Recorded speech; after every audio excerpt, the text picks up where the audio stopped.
I have been waiting for this day for a very long time. If you've been following me for a while, you probably know this is something that I've spoken about very passionately. And to be honest, sometimes when I talk about this, none of you give a shit. You're like, I'm not in that situation. I've never experienced that. And also, f those rich kids. But no. Like, this is a much deeper issue. It's the family channels. No! Because here's the thing. They're not rich kids. They're kids that are being bribed by their parents to show their most vulnerable moments so that their parents can make money. I've been screaming from the rooftops about family channels for a while. These kids are so wildly taken advantage of, and from the minute they are born, they are trained to dance monkey dance for mom. It's not appropriate. It's not okay. And above all, they are not paid for it. They aren't paid in the moment for it. They're told most kids don't get these experiences, which you'll actually hear in the statement coming up. But enough of my rambling. This is a statement from Shari Franke, Ruby Franke's daughter. And one thing that I really want to get away from on this channel is, like, last week we talked a little bit about Colby Ryan on his podcast. This week we're looking at Shari Franke's statement, and she is so poised. She is so eloquent in this. On one hand, sometimes I do kind of have to remind you guys, you know, she's Ruby Franke's daughter, or this is Lori Vallow's son. But I hate that because I think that these people, their children, are shaping up to be very, very powerful people in media and in political spaces. And I very much want to support them getting away from Lori Vallow's son or Ruby Franke's daughter, you know? So let's take a listen to Shari Franke speaking up to the legislative committee about the effect of being on a family channel for many, many years. I will be extremely brief. I wanted this to be an issue on interim study because of the importance of the issue and its relative unknown, the fact that it's unknown by, I think, most people in the legislature and the public, the vulnerability of child actors in traditional media and also in new forms of social media influencers, and would like to invite a well-known person in our state to testify about it, Shari Franke. And so I'm going to turn the time over to her. Right. Thank you for having me today. Hello, My name Shari. is Shari Franke. My mother, Ruby Franke, is a prominent family vlogger that was arrested last year for child abuse. I don't come today as that just rolled off the tongue. She said, it is what it is, and I knew it was coming. I don't come today as the daughter of a felon, nor as a victim of an abnormally abusive mother. I come today as a victim of family vlogging. My goal is not to present any idea of a solution to this problem, but to shed light on the ethical and monetary issues that come from being a child influencer. When children become stars in their family's online content, they become child influencers. It is more than just filming your family life and putting it online. It is a full-time job with employees, business credit cards, managers, and marketing strategies. That's right. That's right. When the kids are in on the marketing meetings because they need photos, pay them. When you out here saying, let's have another kid because your other actors on the channel are being uncompliant, you pay them. Also, don't do that. And hold on. Sorry, I get so heated about this issue. I also just want to really quickly disclaimer. If you're a person that grew up watching family channels or you still watch family channels, I want to be super clear. You are not a problem in this at all. A lot of these family channels, not all, but many of them, they preyed on having the perfect family that we didn't have at home. So we found a joy and a comfort in watching these channels, wishing that our families were like that. And they were lying to us the whole time. So if you are a person that watched family channels, you are not a problem. You were getting a need met because they were broadcasting what you thought you wanted, or maybe what you want, right? The difference between family vlogging and a normal business, however, is that all the children are employees. Children from before they are born to the day they turn 18 have become the stars of family businesses on YouTube, Instagram, and other social media platforms. Utah is specifically a hotspot for family content due to the LDS culture around family and the goal to share the church with the world. Wow. We also have large families, which makes family content more lucrative. Specifically, my God, she's so right. Large families, more money, more kids to film. 8 passengers, keep popping them out. But I want to be clear that there is never, ever a good reason for posting your children online for money or fame. There is no such thing as a moral or ethical family vlogger. Ooh. At first, family vlogging is an alluring business that can bring high revenue. For my family, it became the primary source of income, as is often the case with most full-time family vloggers. These family vloggers that sit here and do the gentle parenting shit on camera and then make like like parents feel bad at home because they're like, why can't I control my kid, but so and so can, and they do it so well. They're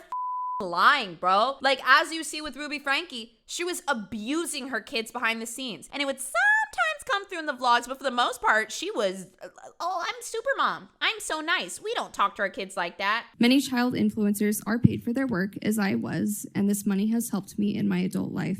However, this payment was usually a bribe. For example, we'd be rewarded $100 or a shopping trip if we filmed a particularly embarrassing moment or an exciting event in our lives. Or other times, simply going on vacation was expected to be payment enough, because most kids don't get to go on regular and expensive trips. Wow. Never mind the fact that the child's labor is actually what paid for the vacation or trip. There is no law in place to guarantee that child influencers get any money from their work. If a family account does not become an LLC, parents are taxed heavily for paying their children. But parents also receive tax write-offs for the regular clothes that they wear, the gas money used to drive places, and even the houses they live in. They write off the houses. They write off clothes for the kids. They write off food for the kids. They eat it on camera, write it off. You go on a vacation together and we post it on Instagram or on YouTube, write it off. Boom, boom, boom, boom, boom. Every single thing they did was for profit. And also, somebody in chat for a second, Woo Bear said a minute ago, she did not love those kids. And bitch, I agree with that. And even after registering their business as an LLC, there is no guarantee that children will get paid. Any payment that does happen is under the table with no paper trail. And how do we determine how much a child should make from appearing in family content? What price is worth giving up your childhood? But despite any monetary payment children may receive, don't let this excuse the 24/7 labor that these children are subjected to. As a child, I was fully aware that I was an employee. The business was successful when I was happy or when I shared my hardships with the world. Some of our most popular videos were when my eyebrow was accidentally waxed off and the whole world saw a crying teenager when I just wanted to mourn in private. Or the time I was violently ill and got the leading role in the video that day. My friends became scarce because dates were filmed. The leading role. Imagine being born and your worst moments are now a part, a bit, a scene, an act. And then mom calls cut and you're still crying. And then she walks out of the room because she got the clip and now you can deal with it because she's got to go film Jimmy. Like, we're not just talking about exploitation and abuse. We're probably also talking about neglect too. Severe neglect. My friends became scarce because dates were filmed and none of my friends wanted to be on camera.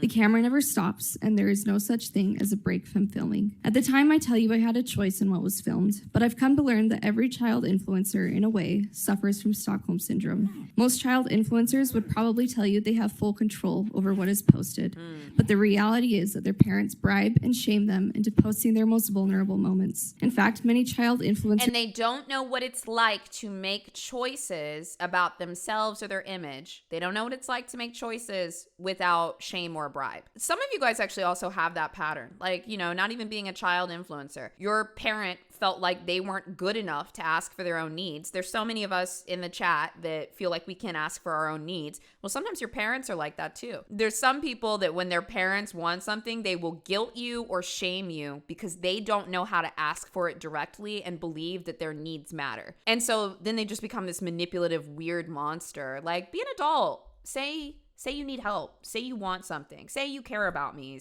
Be vulnerable. In fact, many child influencers may tell you that they enjoy their work because of the monetary perks they receive or the fun experiences that they can have. After all, what child would say no to a fun vacation or shopping spree if all they needed to do was film an embarrassing moment? Wow. But as children, we do not understand the consequences of filming our lives and posting it for the world to see.